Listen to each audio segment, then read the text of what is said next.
Hello বন্ধুরা, আজ আমরা নবম শ্রেণীর রায় ও মার্টিন প্রশ্নপত্র প্রথম পর্যায়ক্রমিক মূল্যায়নের বা ফার্স্ট ইউনিট টেস্টের প্রশ্নপত্র দেখব বা সাজেশন আলোচনা করব। দেখো সঠিক উত্তরটি বেছে নিয়ে দেখো, প্রজাপতি রাজা নামে পরিচিত ছিলেন কে? এরা হবে তোমাদের পঞ্চদশ লুই, অপশন বি। এরপর দেখো দুইয়ের দাগে, ফ্রান্সকে রাজনৈতিক কারাগার কে বলেছেন?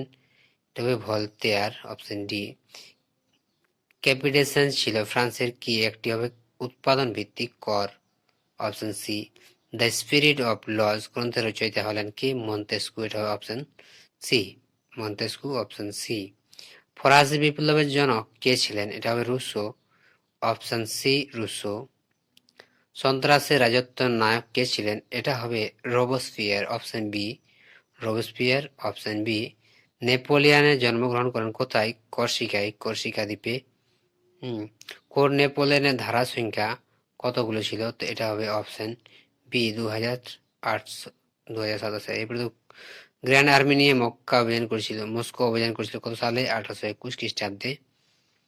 বিদ্রোহের সন্তান বা বিপ্লবের সন্তান কাকে বলা? এটা হবে নেপোলিয়নকে বলা হয়েছিল, অপশন বি।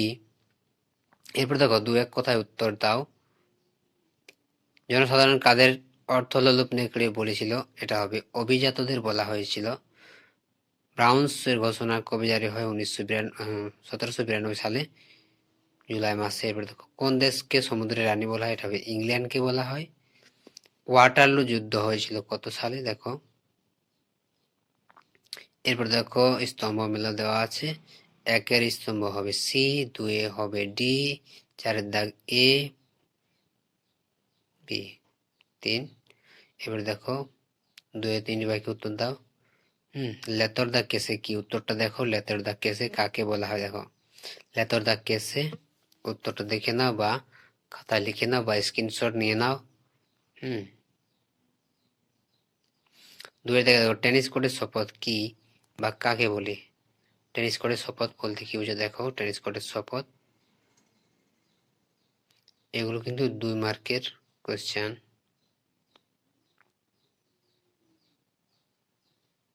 শত দিবসের রাজত্ব, দেখো শত দিবসের রাজত্ব বলতে কি বোঝো? এটা শত দিবসের রাজত্ব কাকে বলে? দেখো এটা লিখতে হবে, শত দিবসের রাজত্ব বলে।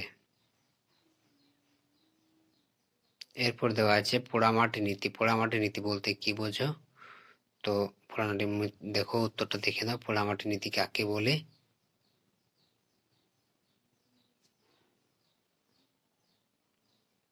এখান থেকে পর্যন্ত। স্পেনীয় খত কি? স্পেনীয় খত কাকে বলা হয়? দেখো স্পেনীয় খত কি? স্পেনের অভ্যন্তরীণ বিরোধের সুযোগ সুবিধায় নেপোলিয়ন 1808 সালে স্পেনের সিংহাসনে, দেখো এখান পর্যন্ত লিখতে হবে। এরপর দেখো বড় কোশ্চেন, যে কোনো দুটি করো। 7-8টি বাক্যে লেখো।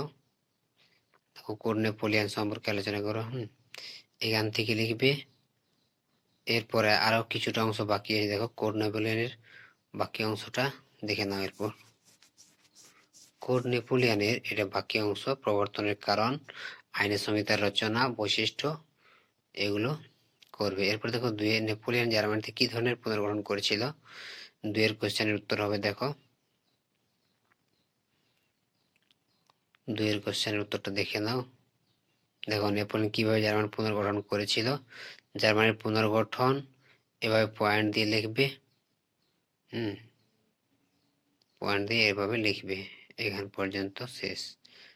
প্রশ্নগুলো টুকে নেবে, নইলে স্ক্রিনশট নিয়ে নেবে। এবারে দেখো ব্যক্তিগত নাগরিক অধিকারের ঘোষণাপত্র কি? তো দেখো ব্যক্তিগত বা নাগরিক অধিকার,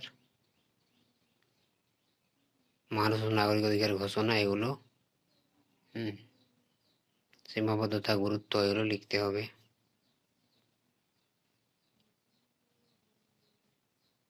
ফ্রান্সকে ভ্রান্ত অর্থনৈতিক জাদুঘর বলেছেন কে? বলেছেন, কেন বলেছে? দেখো এটা লিখতে হবে। ফ্রান্সকে ভ্রান্ত অর্থনৈতিক জাদুঘর বলেছে কেন, কারণ কি, এই কারণগুলো লিখতে হবে। এরপর দেখো নিজের প্রশ্নগুলি 15-17 বাক্যে লেখো। দেখো 1-এর প্রশ্নটির উত্তর দেখে নাও। একটু বড় কোশ্চেন হচ্ছে, দেখে নাও, লিখে নাও। দরকার হয় তো স্ক্রিনশট নিয়ে নাও, প্রশ্নগুলো ভালোভাবে উত্তরগুলো করে রাখবে। এরপর দেখো পরের প্রশ্ন, দেখো ফরাসি বিপ্লবে দার্শনিকদের ভূমিকা আলোচনা করো। এটি কিন্তু ভেরি ভেরি ইম্পর্টেন্ট কোয়েশ্চেন। ফরাসি বিপ্লবে দার্শনিকদের ভূমিকা বেশিরভাগ স্কুলে আসার চান্স। দেখো এই ভূমিকাগুলো দেখে নাও। মূল্যায়ন, পক্ষে বিপক্ষে যুক্তি, মন্তব্য।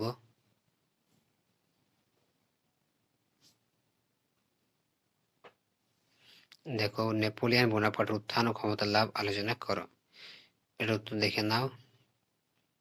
ভূমিকা দেবে নেপোলিয়নের জীবনী, তারপর দেখো উত্থানের সূচনা কিভাবে হয়েছিল, সাফল্য লাভ, দ্বিতীয় পর্যায়ে কি হয়েছিল, এগুলো কিন্তু সব পয়েন্ট আকারে লিখবে। তৃতীয় পর্যায়ে কি হয়েছিল, শেষে মূল্যায়নটা লিখে দেবে, হয়ে যাবে।